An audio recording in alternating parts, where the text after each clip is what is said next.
Good afternoon, everyone. Country Flyboy here, and today, flight planning tutorial. This will be a flight planning tutorial, how to plan a flight using PlanG. We're going to be covering a VFR flight plan today. Like I said in my video talking about overlay or the different things you can do with PlanG and a general overview of the program, the IFR flight planning is there's better software out there for IFR flight planning. Me personally, I like FS Build for IFR flight planning. Nonetheless, I'll go over flight plans, even IFR ones, in PlanG. Alright, so today we're just going to do a quick flight plan.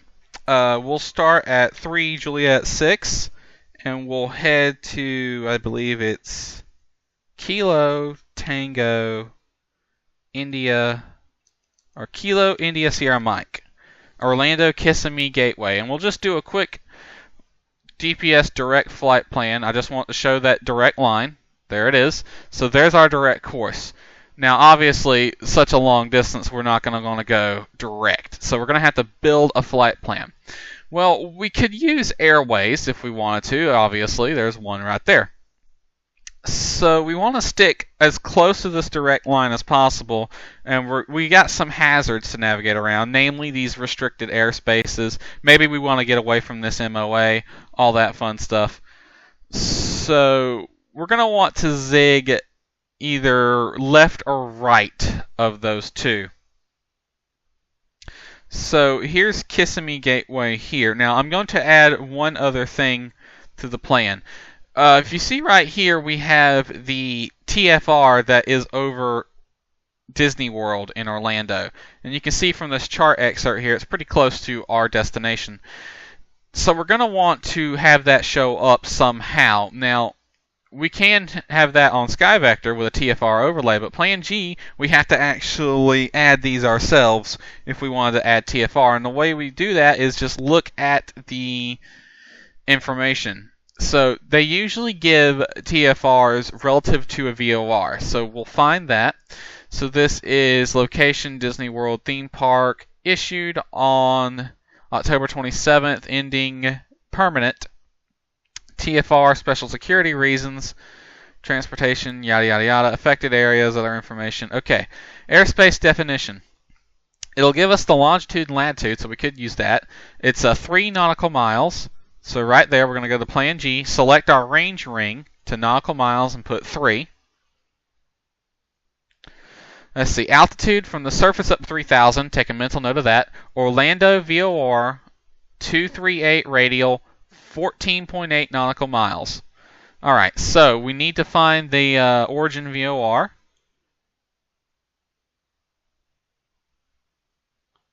All right, here it is. Alright, so this is the Orlando VFR. We'll select QDM, range and bearing.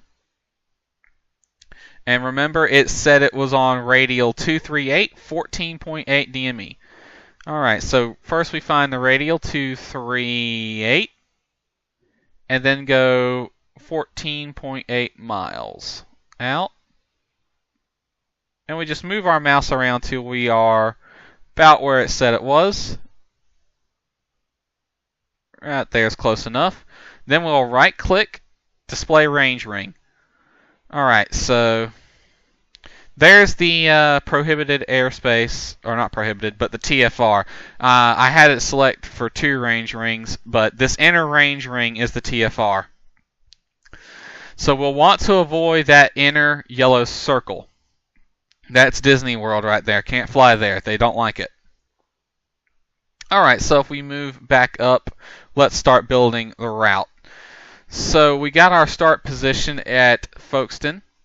I like to build the route before I start doing anything else. So let's zig to the right of these restricted airspaces. But we want to try to keep close to that direct line. So we could go on these airways, but we're VFR. Let's go straight to the NAS Jax VOR. Now we first need to select to show our plan and our elevation. So we'll select Folkestone and add the VNAV Jax VOR after Folkestone. And then if you see, we can keep this straight line all the way down because we can follow the St. Johns River until it terminates roughly right about here. So this is Stickins Wholesale Nursery, Crescent City, Florida. If we select the NIP VOR, right-click that airport, and insert after NIP. And there you can see now our direct line has us flying over the St. Johns River straight to that airport. And from here, it's a straight shot down. We could avoid this restricted airspace some more, though. So let's actually, from there, fly to the Orlando VOR. Now, take note of the Class Bravo airspace. When you start to enter Class Bravo airspace, I'm just going to add the VOR to the plan real quick. Then you'll start getting radar vectors because the controllers are going to be separating you from other airplanes in Class Bravo airspace. That doesn't really work in Flight Simulator because if you're flying VFR, the most you can hope for is VFR flight following. But once you're inside this Class Bravo airspace, the controllers will generally vector you around or over the bigger airports. If they vector you over, the only time they're going to vector you over is if you're coming from a certain direction and they can get you to a higher altitude. So if we were just transgressing through the Class Bravo airspace, they might elect us to go over if we were going from the east to the west. But since we're landing inside the Class Bravo or at a satellite field and we are going north-south, look at the runway arrangement at Orlando, yeah, they're going to want to take us around the airport. So you can immediately see which way they're most likely going to take us once we enter the Class Bravo. They'll probably have us go this way, but you don't need to worry about adding any radar vectors to the plan.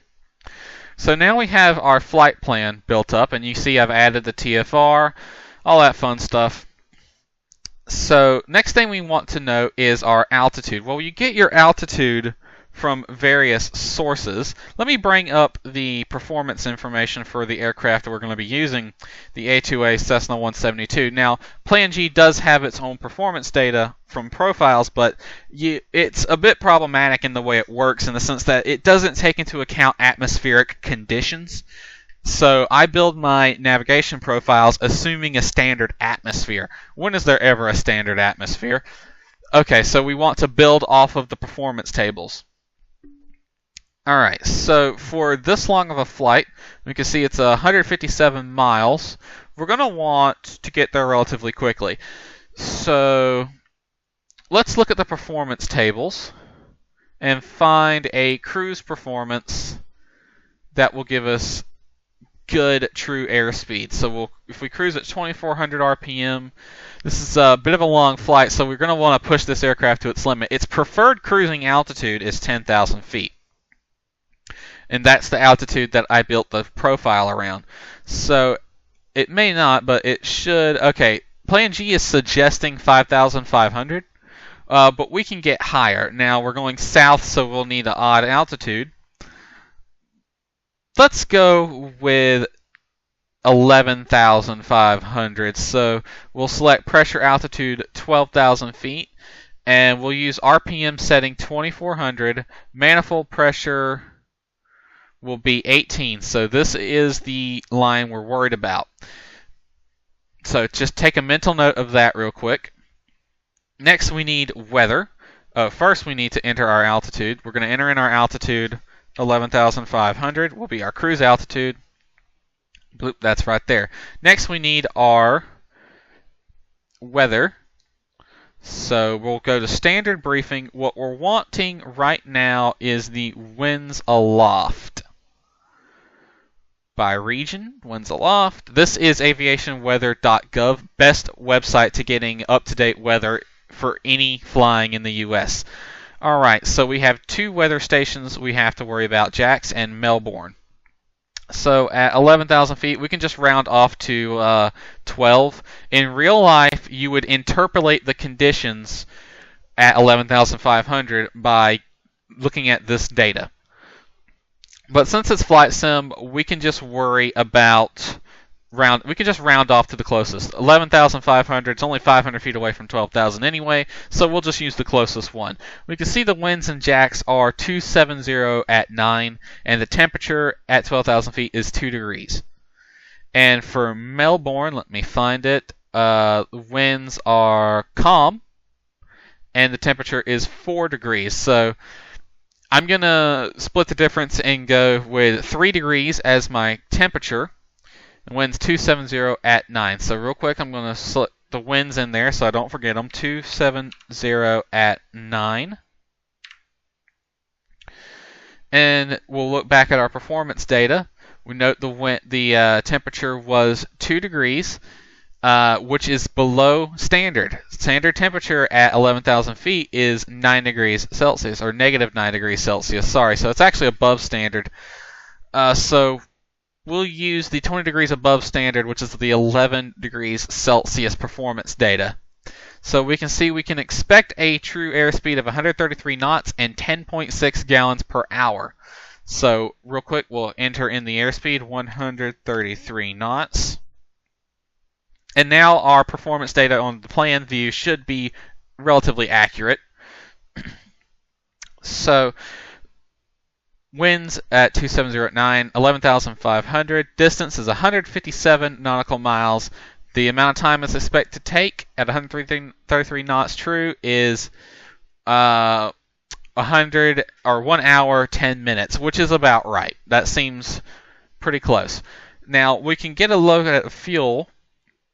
We're expecting to need about 13.01 on fuel. So we're expecting to need 13.6 on fuel. That's the minimum amount of fuel we'll need, because that's also factoring in the reserve, a 1 hour reserve. So for this trip, it's a little over an hour, and we're expecting to burn 10.6 gallons per hour. So yeah, 12.6 sounds about right for the minimum amount of fuel for the flight. Then throw in the hour reserve that I programmed into my aircraft profile. So 13.6 is the minimum amount of fuel in gallons that we need to have. We're going to have more than that, because with GA planes, you can usually just fill the tanks. Alright, so we can look. There's a few other things I want to do. But at this point, we're done with the flight plan at the most we'll need for the flight plan. So we can export this to Flight Simulator if we want to. I'm not going to, but whatever, we could. And then we can also copy our route to the clipboard. And if I paste it in WordPad, there's our route. We can use that to file a flight plan with VATSIM or IVEO. So now there's other things we want to do. I may want to add any notes about this, but we can also program a VNAV profile. Not a lot of people know this, but FlightSim actually does support VNAV by default with the default GPS, although it's a very, very basic VNAV, and it depends on a lot of things.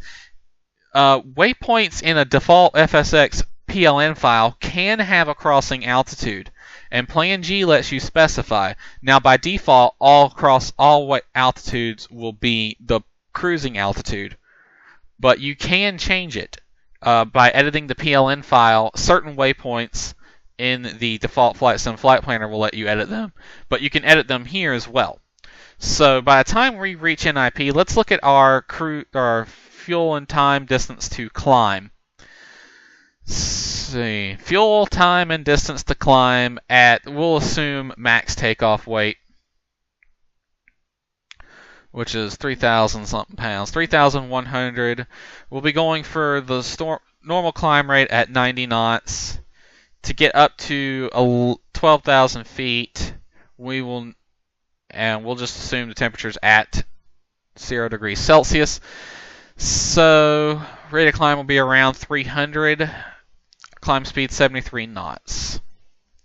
So our time and distance to climb to get up to our cruise altitude, assuming no winds, we will need 20 minutes, and it will take 29 nautical miles. So if we look, NIP is 38 nautical miles, so we will be at cruising altitude prior to reaching NIP.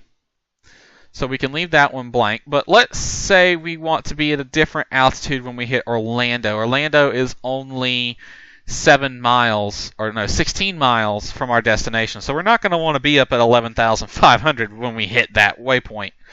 We're gonna want to be lower, so I believe maybe this came with descent info, range, endurance, landing distance. Don't think so, actually.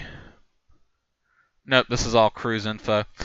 Okay, so we can do a little mental math here. We know the descent rate for the Skylane is roughly 600 feet per minute. To make it easier, I'm going to assume 500 feet per minute. So, let me look at the time. 7 minutes times 500. We want to be about 3,500 feet above the traffic pattern, above the altitude we want to be at Kissimmee. So at Kissimmee, we're going to want to be at the traffic pattern altitude. So let's look at Kissimmee's information. If I hover my mouse over it, Kissimmee elevation is 78 feet, round that to 100. Traffic pattern altitude at Kissimmee is 1,100. If I add 1,100 to 3,500, then 4,600, we'll round that to 5,500 since we're going south. So we'll set our passing altitude at Orlando to be 5,500 feet. Enter. And you can see it has now planned us a nice descent. So starting our descent from our previous waypoint. Now again, from 5,500 up to 11,500, how long will that take? So it will take, let's see, 1, 2, 3, let's see, 5,500 to 1, 2, 3, 4, 5, 6. There's 6,000 feet between 5,500 and 11,500 at 500 feet per minute. So that's 6 times 2. So we'll need 12 minutes to descend from cruise altitude to 5,500. So we'll want to start our descent 12 minutes from Orlando. Now we could program in a waypoint by setting the 12-minute range ring around Orlando.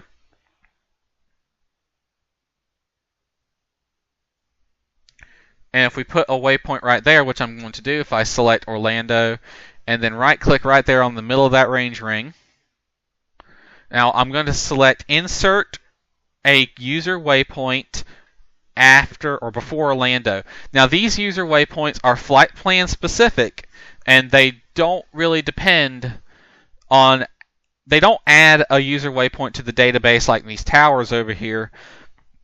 They just create a temporary waypoint for you to worry about. So I'm going to put in I'm going to rename this waypoint to top of descent.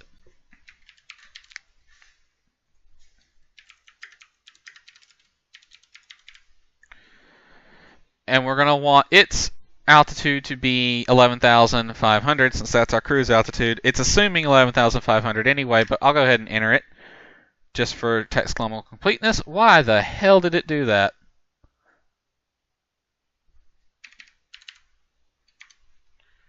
How did that? I didn't notice that changed. Okay, so there we have a nice descent profile. We can do the reverse up here for the top of climb.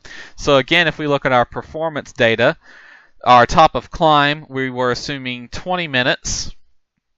So if we show the 20-minute range ring around 3 Juliet 6,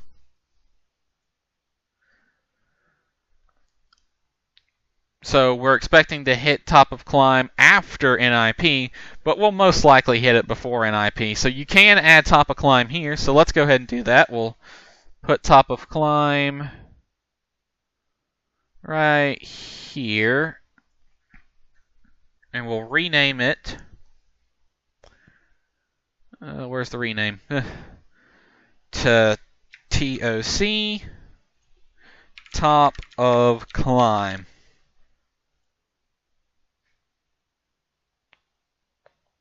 And there we go. Now we may want to add cross-references and other information about these specific waypoints.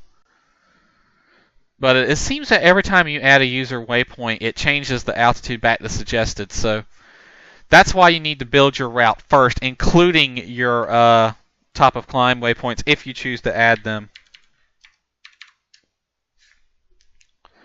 So when I hit top of climb, I'm going to want to be at 11,500. Enter. So there you see we got a nice climb and descent profile figured into PlanG, and PlanG will export these crossing altitudes to the default GPS as well. There is a part of the default GPS that shows you your vertical speed necessary to hit the next waypoint. It comes more into play with instrument approaches, but it works for en route waypoints as well. In fact, I may actually show you. I got this PFD here that teaches you a lot about the default GPS, but if you look right here, this line here where it says VSR 0FS, that means vertical speed required to cross the next waypoint at the programmed altitude. So now PlanG has exported these altitudes, and it should, I'm saying should, it may not, but I'm going off of what I'm pretty sure it will. The GPS should show us the vertical speed required to cross the waypoint exactly at 11,500 feet.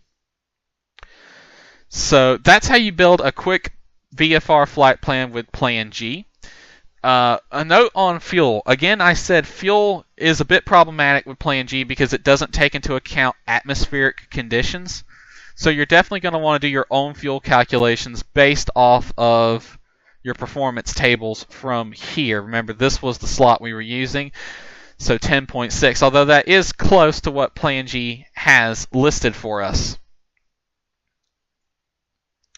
So yeah, again with GA planes you can usually fill the tanks, but we'll need at least 13.6 gallons for fuel for this flight. So here I have planned us a nice little flight for PlanG, and we could export this to FSX. We can then file our flight plan with IVEO or VATSIM or offline and have fun flying. So that's a quick way to do use PlanG for VFR flight planning. There's way more things you can do. Just play around with this tool and you'll quickly see. Remember, everything you have at your disposal, like the range rings and QDM range and bearing, keep in mind all of that stuff. So the next video on PlanG will be IFR flight plans with PlanG. See you then.